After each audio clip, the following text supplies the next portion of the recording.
Dave, you didn't have a hit between the fourth and two outs in the ninth, and then Franklin got the single and Kerstead hit the home run.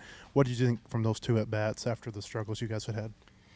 Well, obviously, the inning before in the eighth, I had an opportunity maybe to steal more or try to get him to second, or I forget the situation, but I just wanted to make sure Hessen might have a shot to get up in the ninth. I didn't want to run us out of that. Just figured we'd have to get a couple of hits there in the eighth. And then the ninth, we got two quick outs.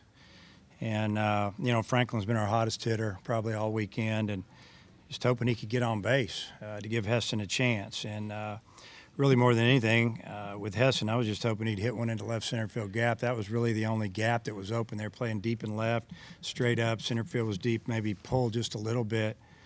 And obviously the right fielder was where he was. But I thought, two really good bats. Heston laid off a pitch or two to kind of get an advantage count. Then he fouled off a pitch, 2-2, and then he finally got him a pitch. I'm thinking it was a changeup. I'm not sure, and that's the pitcher's best pitch. Lefties weren't even hitting 200 off of him this year so far. So that was a big swing.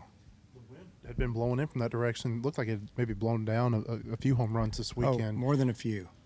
So for him to hit it into that was a big-time swing.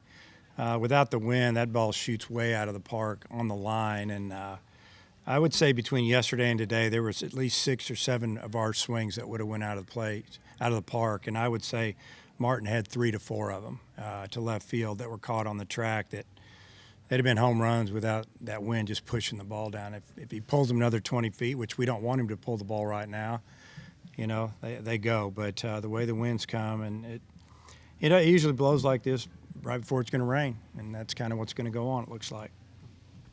What do you feel about Vermillion and Tress relief performance? Great jobs, both of them. Tress they're both relievers, obviously, and, Tress, they know how to get out of a jam, and Tress kind of worked himself into a jam. I think his first inning, he had runners at first and second, nobody out, and then he got out of it, and that was big for his confidence, for the team's confidence, and then he came out and gave us 2 really quick innings after that. And then Vermillion, obviously, he faced 10 hitters, I think. And the only hitter that faced him twice was the last hitter there in the top of the ninth, and that's always concerning. It was their cleanup hitter, or 3-hole hitter. So just glad he got him out, and that was going to be his last inning. How big for him to have a 3-inning? It was big. Both those guys can finish games for us.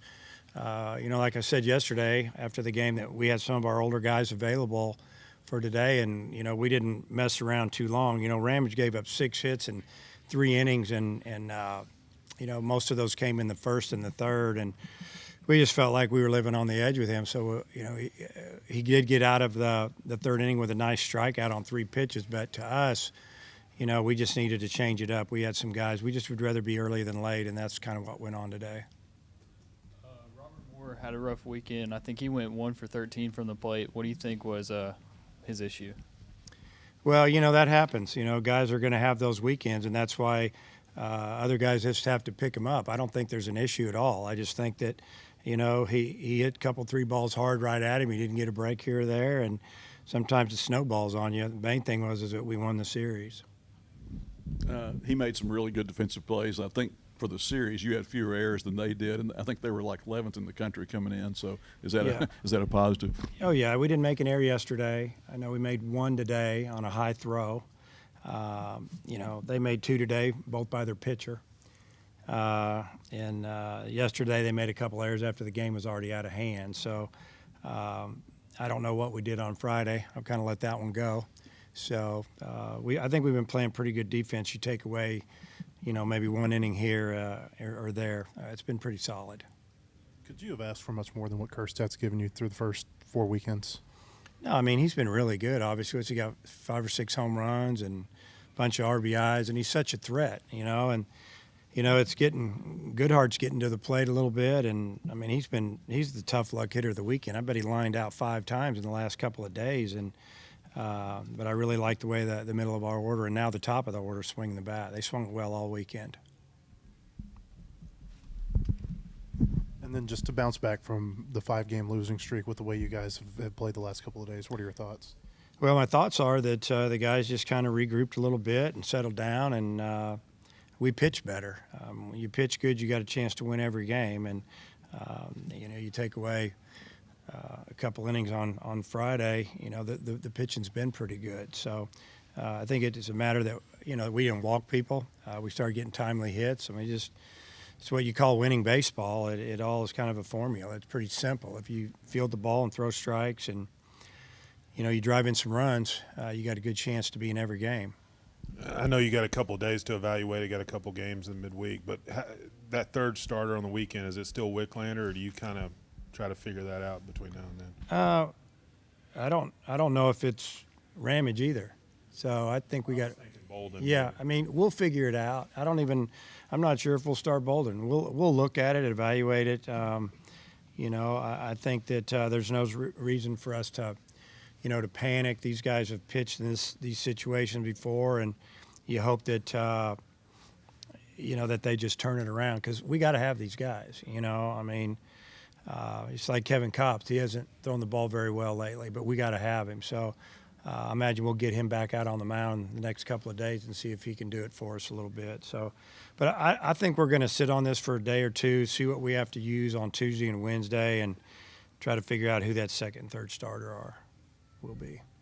About Grand Canyon, what about them? And it's your pitching plan? I guess it's McIntyre pitching one, and Yeah, Cox the McIntyre other. will throw one of them, and I think the other one's TBA. You know, we'll just go from there. As of right now, I'm feeling like McIntyre will get the ball on on Tuesday, and you know, just let him go for a little bit. Anything about Grand Canyon? Yeah, I mean, you know, what we always just try to look at is if they threw their 1, 2, and 3 that they've been throwing, and I'm not sure yet. I know they threw their number 1 on Friday, and he shut somebody down pretty good. And then they threw a pitcher yesterday, and I think he went 8 innings, and I don't know if it was their 1, 3, 4, or whoever. They're playing Pacific, and I don't know how it's going today or if they've even started. But, you know, really, it's like I told our team, it doesn't matter who they throw at us. If it's one of their, you know, weekend guys, we just have to do what we do, and you know, we got a chance to beat anybody. Anything else, Coach? Thank you. All right.